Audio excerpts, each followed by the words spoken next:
Okay, so this is the handout that you just got today, the distributive property using area model. It is related to lesson 5.4 of your packet. So after you're done with this handout, you should have a better understanding on how you could do the homework on 5.4.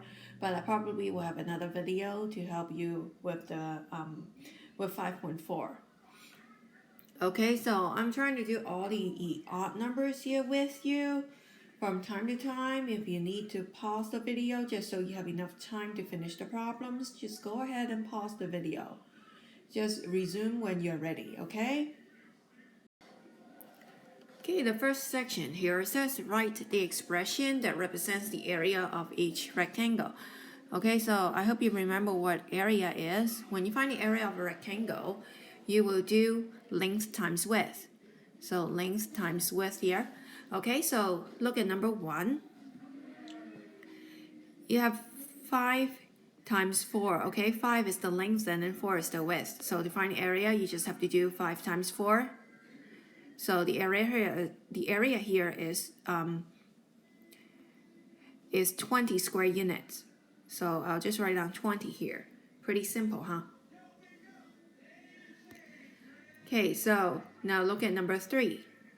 So for number 3, this time the length is A. So A is your length here, which is an unknown, a variable. So it could be anything, but you're just giving me an expression to find the area.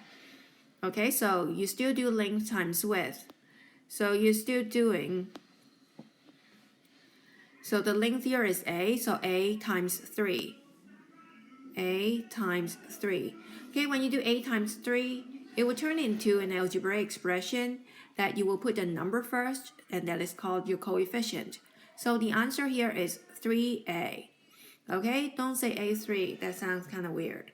So 3A is the area. So now you have number 1 and number 3. Okay, number 2 and number 4 are pretty simple. I'll give you a hint on number 4. X times x here is not going to be 2x. It's only x plus x that will give you 2x. So if you have x times x, you actually get x squared this time, okay? So don't mix things up. Now let's look at number 5. Okay, so in the next section, you have to write the area of each box in the pair. Okay, so when you look at number 5, you have x and 4 in one box and then 3 in one box. So here it actually means this. This is like you have 2 rectangles. They have different lengths, but they both have the same width. So in this case, the width here for the second rectangle is 4. So you find the area of each little rectangle. So the first one, you would do x times 4. So x times 4 is 4x. So we write down 4x here. And then for the second rectangle, it is 3 times 4. 3 times 4 will give you 12. Okay, so this is 12. Let me erase the 4 here. So it's... Okay, I guess I can't. Anyway, so the first rectangle has an area of 4x and the second rectangle has an area of 12. So your final expression for the answer here will be 4x plus 12. So let me write it out. 4x plus 12. Okay, so now number 7.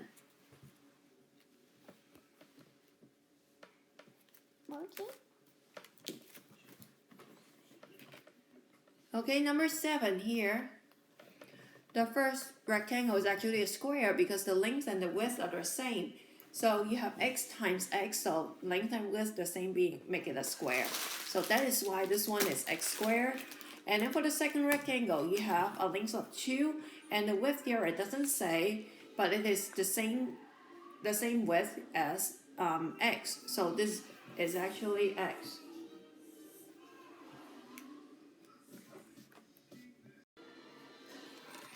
Okay, so the area of the first rectangle is x times x, so that is why this is x squared.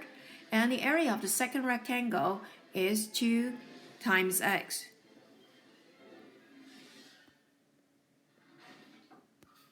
Okay, 2 times x. 2 times x, remember, is 2x. So now your final answer will be these two combined. So you have x squared plus 2x.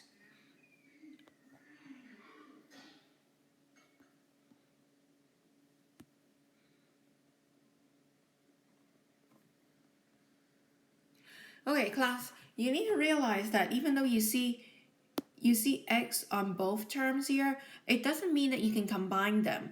Remember yesterday from the video that you can only combine like terms. Yes, you see the x in both terms, but this one is at x squared. So x squared is not the same as x. So you cannot combine these two and you can just leave these two like this. So x squared plus 2x. Okay, so for the next part, you write the expression that represents the total length of each segment. This is a lot easier than it looks. So you basically just see a segment with x there and then a number on the other segment. All it is asking you to do is just this. So just watch. So number 9. You see one segment is x and then the other segment is 4. Okay, you just have to do x plus 4. Super easy. Okay, next section. Write the area of each rectangle as the product of length times width and also as the sum of the areas of each box. Okay, the instruction here is not that clear, but I'll show you. It's, again, like I said, it's not hard. Okay, so here, number 11, you see that you have this rectangle with a length of x and then 7. So this actually, it means this. This is x plus 7. So x plus 7 is your length. And the width is a single number 5. Okay, so now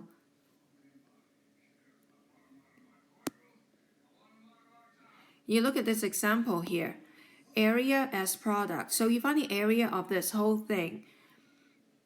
The length is x plus 7 and the width is 5. So that is why the area as product is x plus 7 here, this part. Okay, this part is your length and then 5 is your width. So length times width or width times length in this case. And now area as sum. So you see 5x plus 35. They get 5x by doing this.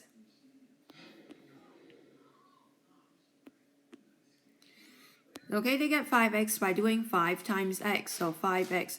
And they get 35 by doing 5 times 7, 35.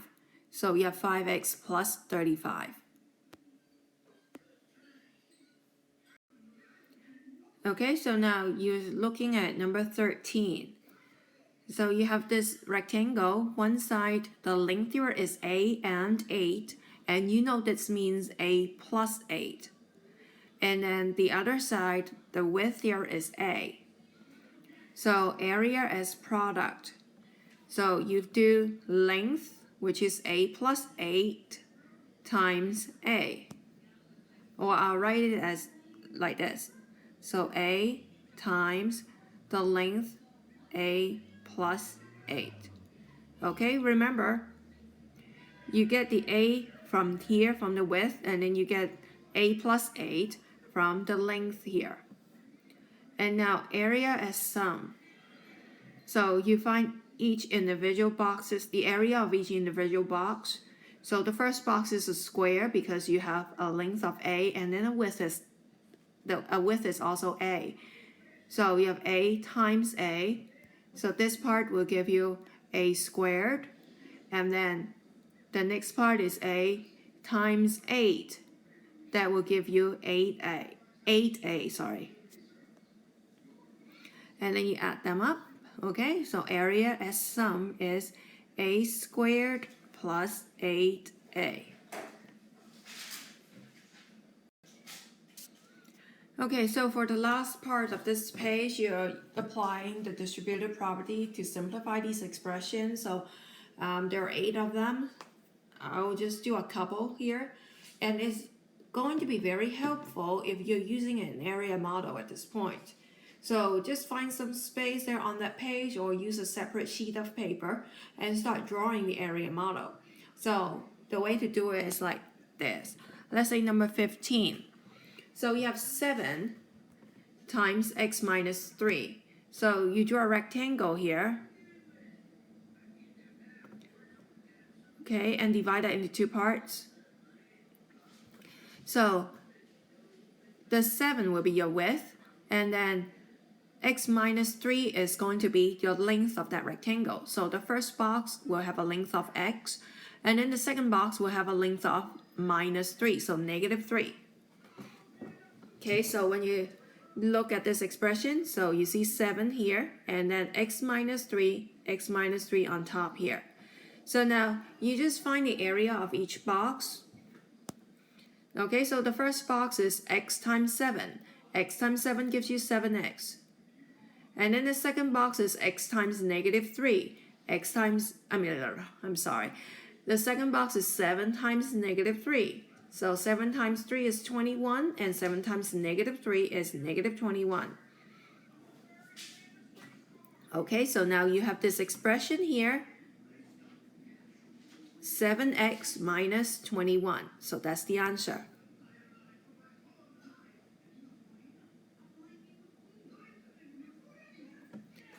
Okay, so let's do one more, number 19. Okay, I'm going to find some space to draw a box here for number 19.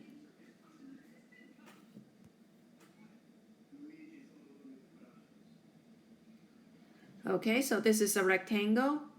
I divide it into 2 parts. 3m is going to be your width, so I'll put 3m here. And then m plus 2 will be the length, and I'll put it up here.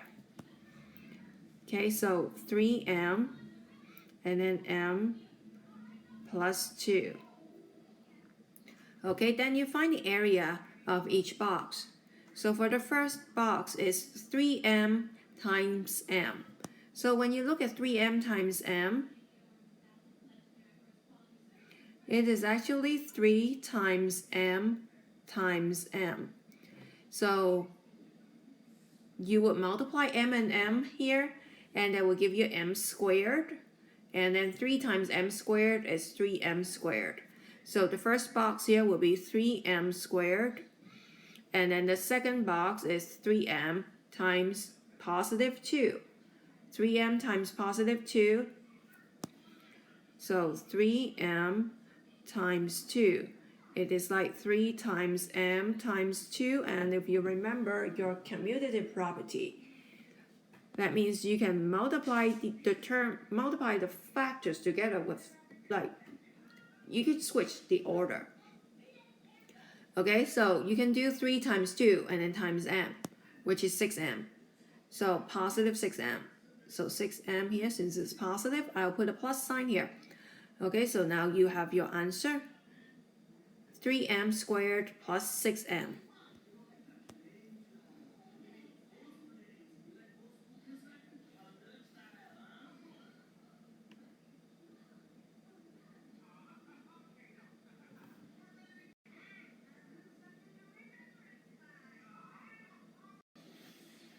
Okay, so that's it on this part of this handout, this page.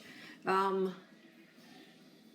don't have to do the second side yet, the back side. Just do the first side here, and I'm going to make another video on some of the homework. Okay?